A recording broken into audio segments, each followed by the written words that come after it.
शौहर इतना अरसा हो गया शादी को, अभी तक रोटियां नहीं बनानी आई तुम्हें। तुम अम्मी जैसी रोटियां क्यों नहीं बनाती? बीवी आप भी तो अपने अब्बा जैसा आटा नहीं गूंदते।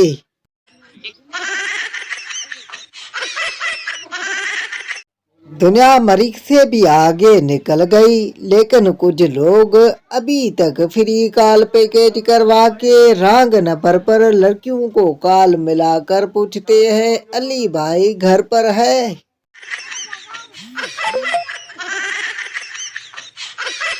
एक सरदार जी ने छितरी में सुराख किया हुआ था। किसी ने पूछा सरदार जी ये सुराख क्यों? सरदार जब बारिश रुक जाएगी तो पता कैसे चलेगा?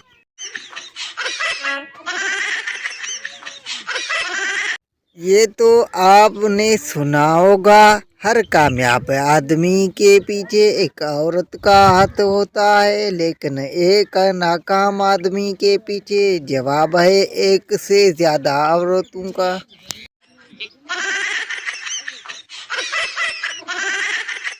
आदमी जनाब आप सिर्फ शादीशुदा अफराद को ही क्यों रखते हैं मुलाजमत पर बॉस? क्योंकि उनमें बेइज्जती बर्दाश्त करने की सलाहियत होती है और घर जाने की जल्दी भी नहीं होती।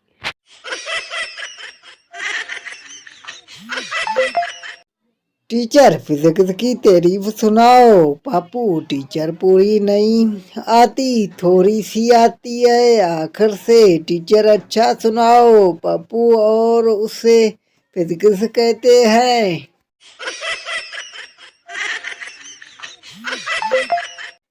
इम्तिहान में नंबर अच्छे आए या ना आए, एक बात पर बहुत खुशी होती है जब अम्मी कहती है बस पढ़ाई पर तवज्जो नहीं देता, दिमाग तो उसका बड़ा तेज है।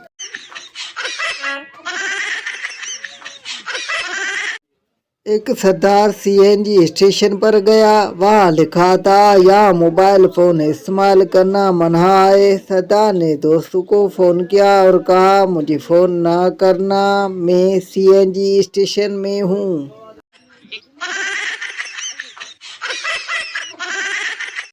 माना कि इस साल भी नहीं हो सकती शादी मेरी, फिर भी लब पे आती है दुआ बनके तमन्ना मेरी। उस्ताद अस्पताल किसे कहते हैं? शायद जमीन से आसमान पर जाने के लिए रास्ते में जो टूल पिलाता आता है उसे अस्पताल कहते हैं।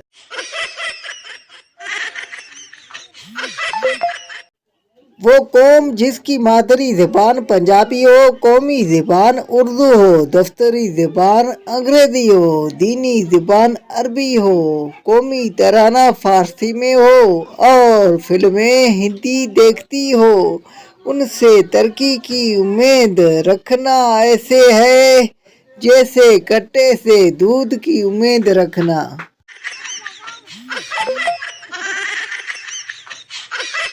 बीवी शराबी शौहर को ठीक करने के लिए काला लिबास पहनकर खड़ी हो गई। शौहर तुम कौन हो? बीवी मैं चुड़ैल हूँ। शौहर हाथ मिला, मैं तेरी बहन का शौहर हूँ। सरदार के दोनों कान जल गए। डॉक्टर सरदार जी आपके दोनों कान कैसे जले? सरदार ओ जी मेरे कपड़े इस्त्री कर रहा था कि कॉल आ गई और मैंने गलती से फोन की जगह इस्त्री कान से लगा ली। डॉक्टर और दूसरा कान कैसे जला? सरदार अरे एम्बुलेंस को भी तो फोन करना था।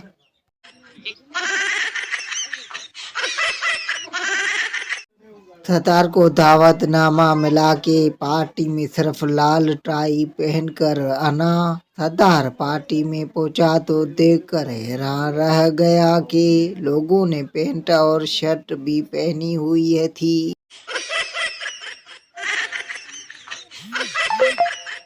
एक आदमी ने चाइनीज लड़की से शादी कर ली और 1 साल बाद लड़की मर गई और वो आदमी बहुत रो रहा था। पप्पू उसके पास आया और बोला, बस यार चाइना का माल था, इतना ही चलना था।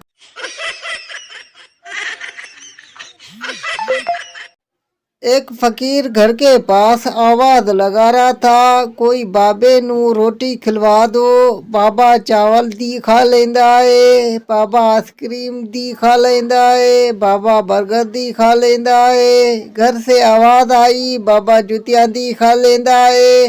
बाबा नहीं पुत्र सख्त गजा मना है।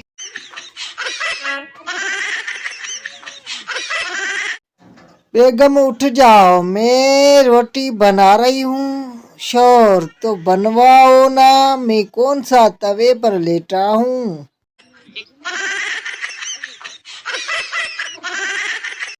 90% लड़कियां कभी अपनी गलती नहीं मानती, बाकी 10% गलती मानकर फिर आधी घंटे बाद कहती है, वैसे गलती तुम्हारी ही थी।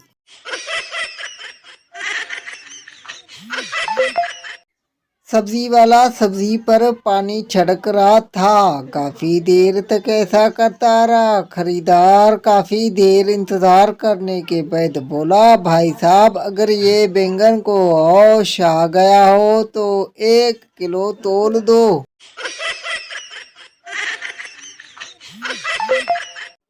सरदार अपनी शादी के दिन उदास बैठा था। दोस्त क्या हुआ यार, क्यों परेशान हो। सरदार यार ससुराल वालों ने बारात में थोड़ी आदमी लाने का कहा था, पता नहीं अब्बा जी मुझे लेकर जाते हैं या नहीं।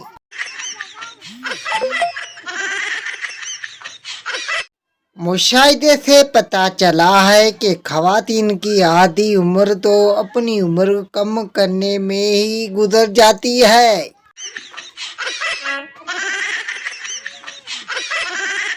कहते हैं जहाँ आदमी को एक बार धोखा मिले वहाँ कभी दोबारा जाना नहीं चाहिए, पर क्या करें भाई, ससुराल तो जाना ही पड़ता है।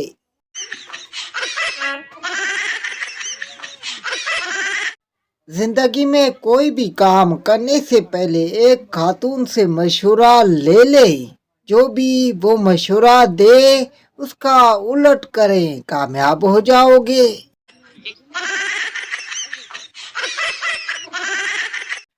क्या फायदा इतनी टेक्नोलॉजी का जब हम किसी को ऑनलाइन मुक्का ही ना मार सके। अर्ज किया है, जिस शिद्दत से मैंने किताब उठाने की कोशिश की, एक एक लफ्ज ने मुझे सुलाने की साजिश की है।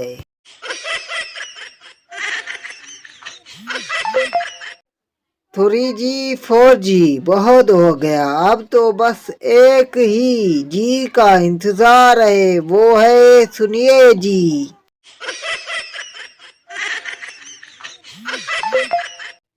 वे इतवार क्या यार, पूरे 7 दिन बाद आते हो, 2 दिन तो रुका करो कम अज कम।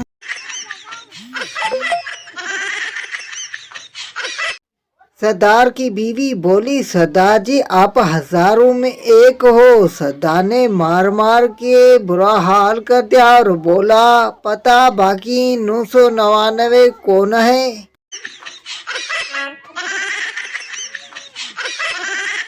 शोर देखो बेगम, मैं तुम्हारी हुसीन जुल्फों के लिए क्या लाया हूँ। बेगम क्या लाए हो जी। शोर जुएं मारने वाली दवाएं।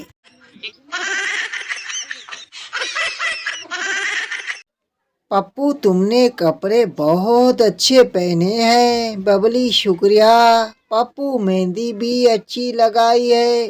बबली शुक्रिया भाई। पप्पू प्यारी फिर भी नहीं लग रही।